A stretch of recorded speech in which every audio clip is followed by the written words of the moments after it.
Good afternoon. I am Rich Nast, the Executive Vice President of Open Systems Media, and I lead the Embedded Computing Design team. I am here with Vabish Barathan. Did I get that right, Vabish?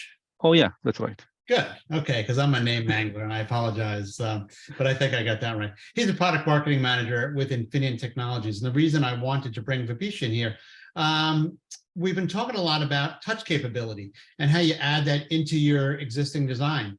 And I know Infineon has some products that simplify this product significantly. So before we start talking about products, I want to talk from a higher level, Vabish. What are some of the trends you're seeing with respect to touch? Yep. First of all, thank you for having me here. It's very nice to be here. It's my pleasure. So with respect to the trend that we are seeing, if you look at the capacity sensing or the Touch HMI, the journey started 20 years ago with mobile phones revolution. And since then, it has been all around the place, almost all the products. And it is the go-to HMI or user interface technology for the modern products. And if you look at these, some of these products, right, be it mobile phone or smartwatches, some of these products may not have existed without this touch capability, right? So the touch capability has enabled or played a crucial role in enabling these modern products. And one of the trends that we are seeing here is that the more and more products, right, be that your home appliances, be that the smart switches, be that the thermostat, be that the cooktops, right? More and more products wants to adopt this technology because of its cool aesthetics aspects or its ease of use. It doesn't collect dust, lasts longer, easy to clean. All of that aspect, because of all of those reasons, there is more and more products that wants to adopt this technology. In going beyond that, right, we see that as we adopt this technology into these products, some of them needs to withstand higher temperature. This is very different. These products are very different from a mobile phone, for example, right? This needs to withstand in the outdoor temperatures, indoor usages. Maybe need to be able to use in a wet, moisture condition and things like that. So more reliable, robust, and wider spread of this technology into the products. That's what I think the trend we are seeing in the HMI space. If I wanted to get deeper into this, do you have a presentation you can show me that looks at this in a lot more detail? Oh yeah, I can. I do have a few slides that talks about some of these challenges specifically. We can definitely go into that. Perfect. Let's do it. So this slide basically shows an example of what I said, right? The Touch HMI is in almost all the kind of products, right? This shows varieties of products where the HMI is used. In some cases it's a battery-powered devices. In some cases it is a wall-powered home appliance product.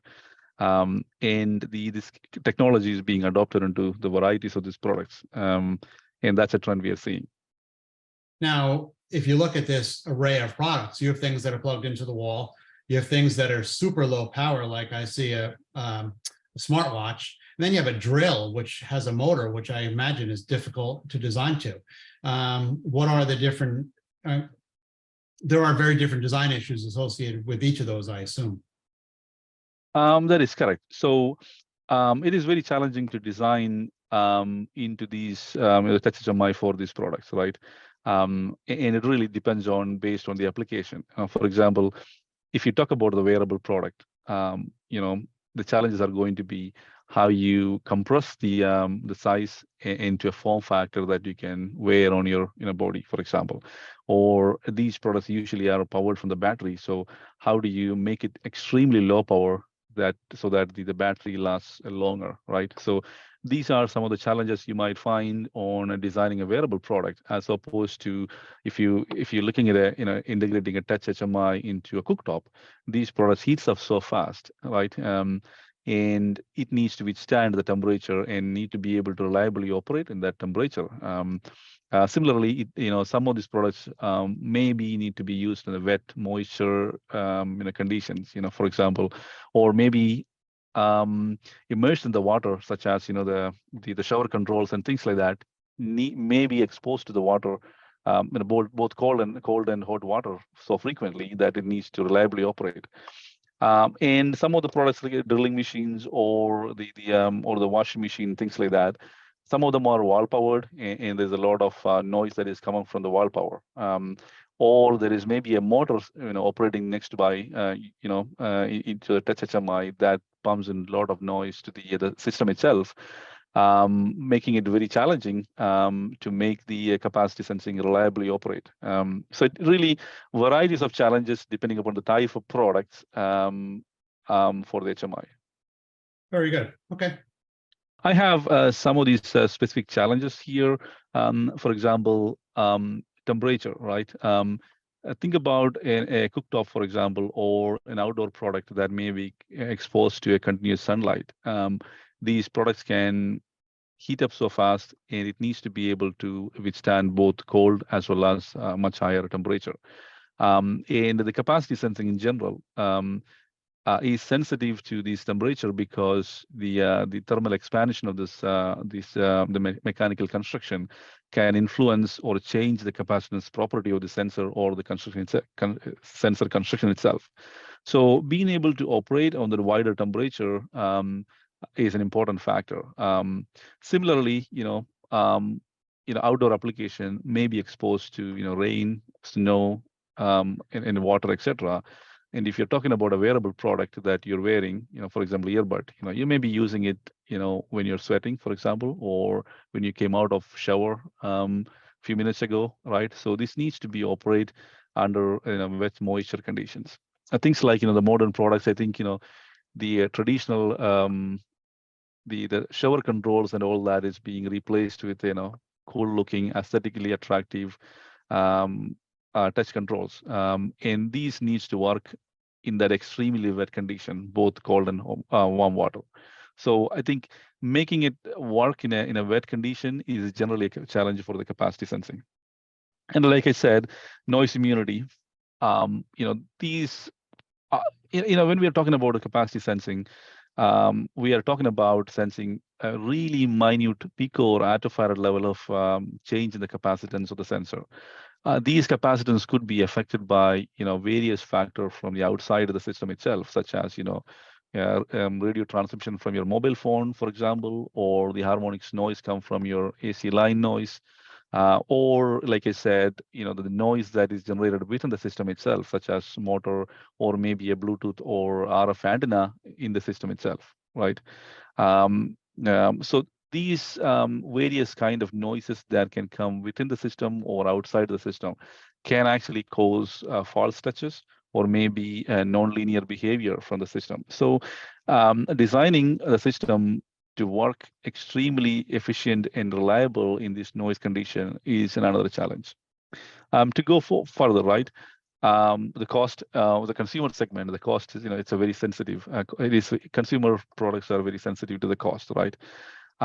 So how do we design this cost effectively with maybe a single layer or two layer PCB, or maybe how do we integrate more capability into the same MCU so that we can provide a BOM optimization, etc. Those are some of the challenges that we face. Low power, we can associate that with battery powered devices, right? Be that a remote control, be that a earable, or be that a smartwatch. Anything that operates on a battery, we expect, we wish the battery to last longer, right? So one interesting thing about the HMI is that most of this subsystem inside this product, be that sensor, be that a GPS, or be that your sensors that track your vital health information, etc., right? Those are not always turned on, right? If you're keeping your watch in a table, these sensors are not turned on. You can turn them off, or for example, wireless connectivity. All of those can be turned off when not in use.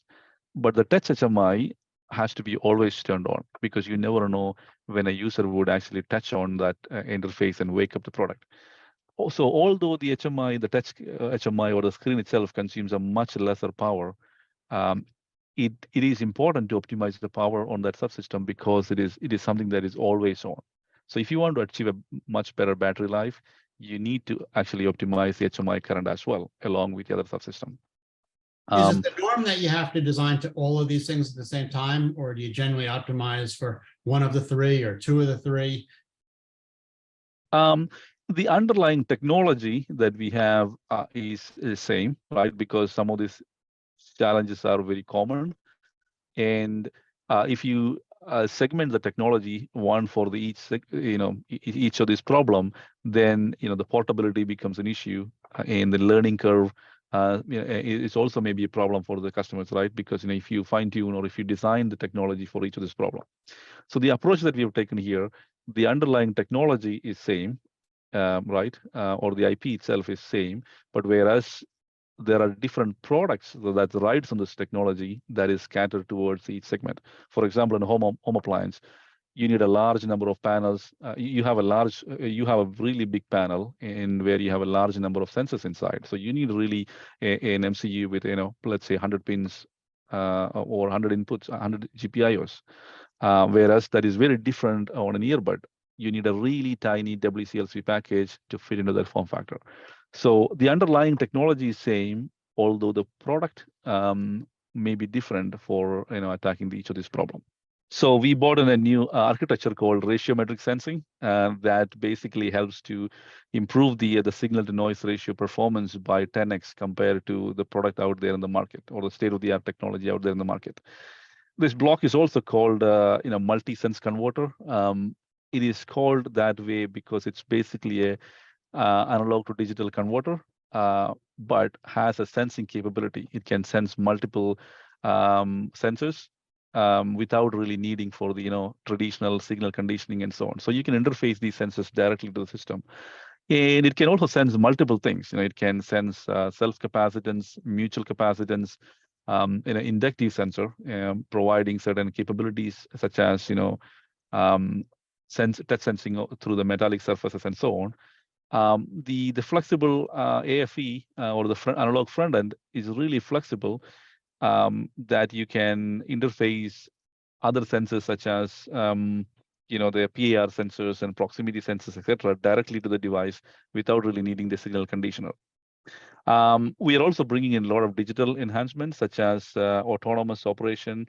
If you look at the state of the art technology today in the market, each of the scans or sensing is managed by the CPU, and there is a significant amount of CPU being needed to manage the sensing operation.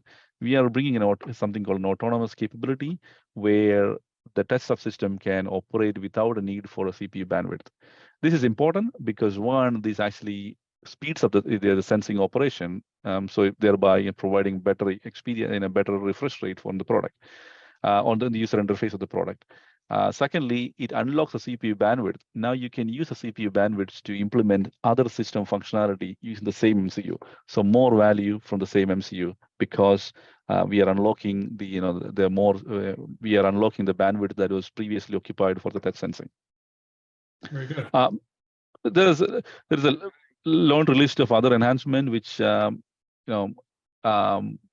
doesn't allow me to go through.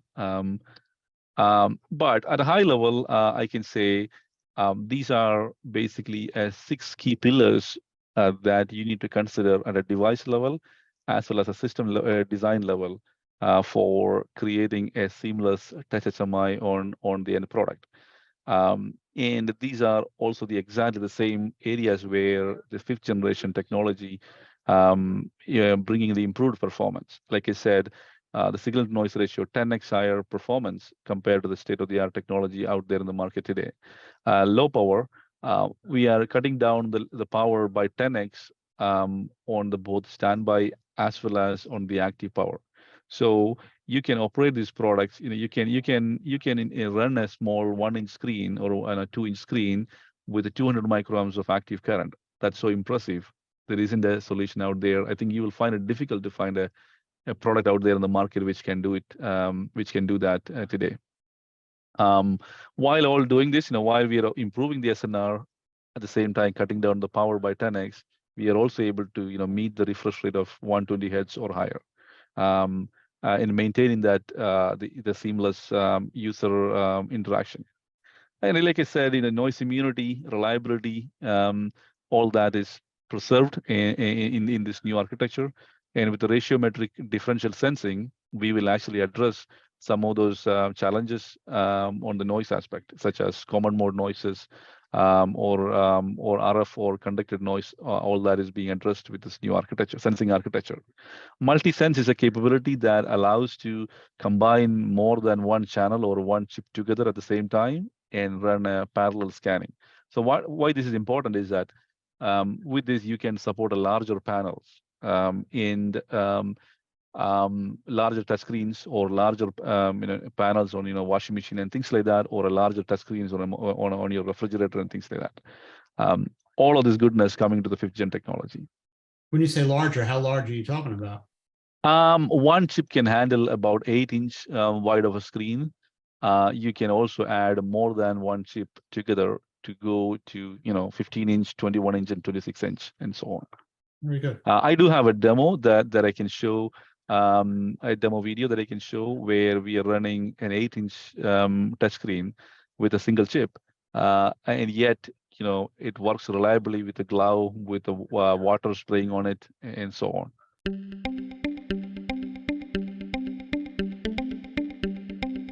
What I have here today is an exciting demo.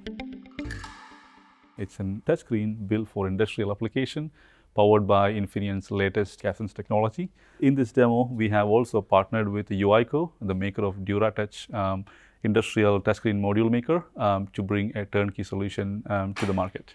The capacity sensing is the go-to technology for implementing the touchscreens and touch sensing buttons on most of the modern consumer and automotive applications. But the industrial segment has been lagging behind the consumer and automotive, and the industrial segment has been mainly using the resistive-based screens, which are prone to wear and tear and eventually breaks down. And you might have seen this when you walk into a gas station or ATM machines, that the buttons on the screen doesn't work because it's worn out and it doesn't function as it has to. The solution is to move into the capacity sensing solution. As a leader in the capacity sensing technology, the Infineon is bringing the same technology that powered millions and billions of consumer products into the industrial segment. And in that process, we made the technology much more reliable and robust, so that it can meet the harsh working environments of industrial applications. What we have here is an industrial touchscreen module that Infineon built in partnership with UICO. And the first, what we have here is a really thick cover lens that is protecting the screen from the industrial environments, and including the vandalisms that the screen doesn't break. The industrial touchscreens needs to work with a bare finger, very thin latex gloves, and all the way up to very thick leather gloves. And this solution works with the thick leather gloves without trouble.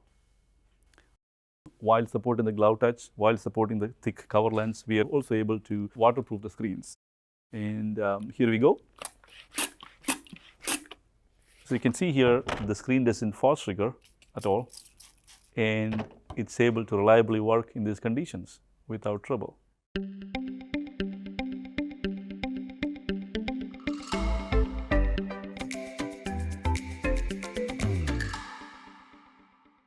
That was a really interesting video. Can you go into some of the detail about what we just saw? Sure. So I talked about the autonomous sensing, and I can give you a little bit more details on how that is implemented and why that is a big deal. The slide here shows how the touch sensing solutions work today. Usually, when you have multiple sensors, they are scanned one after the other, so in a sequential format. And once all of the sensors are scanned, it is called a one frame, and you have to repeat them, once in a 10 millisecond or 20 millisecond or so. So each frame has to be repeated, periodically, in order to detect the user interaction on the product. So the bottom graph here shows basically how that is done. Between each scan, there is a CPU intervention. The CPU needs to come in and manage the scan. And that is, CPU attention is seeked using an interrupt here. So there is an interrupt at the end of every scan. CPU comes in and manages the scan. So as a portion of the CPU bandwidth is being utilized for managing each frame or within the frame. And depending upon the type of interfaces, right, it could be anywhere from about 10% to 50% of CPU bandwidth on a CM0 controller running up to 50 megahertz frequency. So as you support larger panel, larger screens, then more and more CPU bandwidth is being utilized to implement the touch interface. How we are changing this year, we are actually bringing in something called autonomous mode, where there is a small digital logic inside the block, and which will work in tandem with a DMA controller inside the device. So you don't really make this solution expensive, because you're really using the existing shared resource within the system, within the chip itself. So the way it works is that in the bottom graph here, right, you can see the always-on autonomous scanning. The CPU needs to initiate the frame once, or initiate the scan once, and once that is done, the sensing hardware basically utilizes a DMA controller to transfer the configuration for the next sensor and so on. So for the entire frame, the DMA and the intelligent sensing inside of the block manages the scanning. And at the end of the frame, right, once you scan all the sensors within a frame, then the CPU is being interrupted to provide the data to CPU so that it can process the data from the sensor and detect, if there is a user action, for example, touch or a gesture, for example, things like that. Can be identified by processing the data. So here what you would see, that CPU bandwidth, like I said, where the 50% goes down to like a 5% with this new mode. So now you have a 95% of CPU bandwidth remaining in the MCU to do other system controls, or to support other peripherals inside the MCU. And that is really important, because the most recent device that we released, the PSoC 4100S Max device, is a feature-rich MCU that has a touch capability. So you have a lot of those peripherals where you can integrate multiple sensors and implement the system controls itself in the same MCU. So when you have an MCU that is peripheral rich, feature rich, you do need to have an equivalent amount of CPU bandwidth to support the MCU. Yeah. So this slide basically shows the PSoC 4100S Max, the latest MCU on the PSoC 4 portfolio. And you can see this is the biggest device in the portfolio with a 384 KB flash and a feature-rich controller.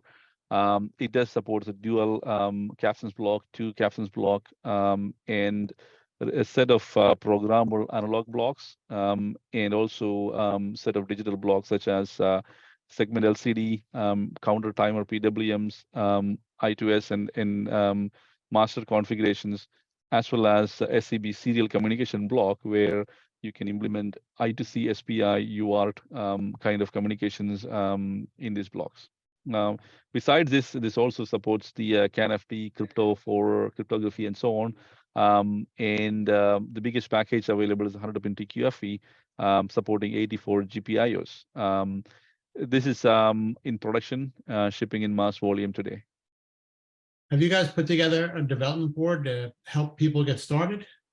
Yes, we do have a development board. Let me show you that. So this is the development board for PSoC 41S Max device.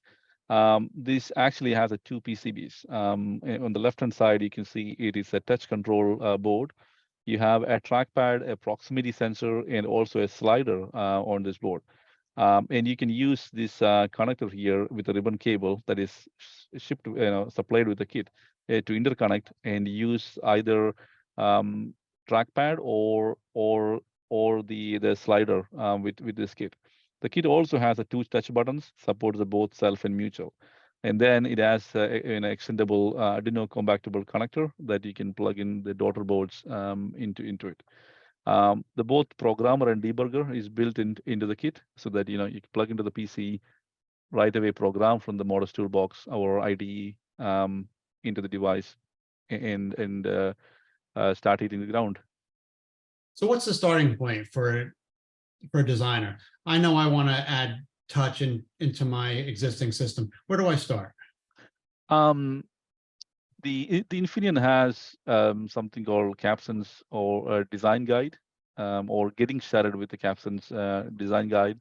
It is a comprehensive document that talks about the technology, and how to design a schematics, how to design a sensor layout, to all the way to how to take this design into production, how to improve your yield, or how to solve the EMI issues, and so on. So the captions, getting started with the captions design guide from the Infineon would be a great starting point, because it gives you the basics of the technology to all the way to handling all kind of problem that you may face in the design cycle. That will also point you to device selection, and also introduce you to our IDE such as Modus Toolbox, and help you get started with starting developing the firmware, for example. Thank you very much, Vish. This has been highly educational for me, certainly, but I'm sure for the audience as well. Thank you very much, Rich. It's been my pleasure. That was Vish Bharathan. He is a product marketing manager with Infineon, and I am Rich Nass with Open Systems Media.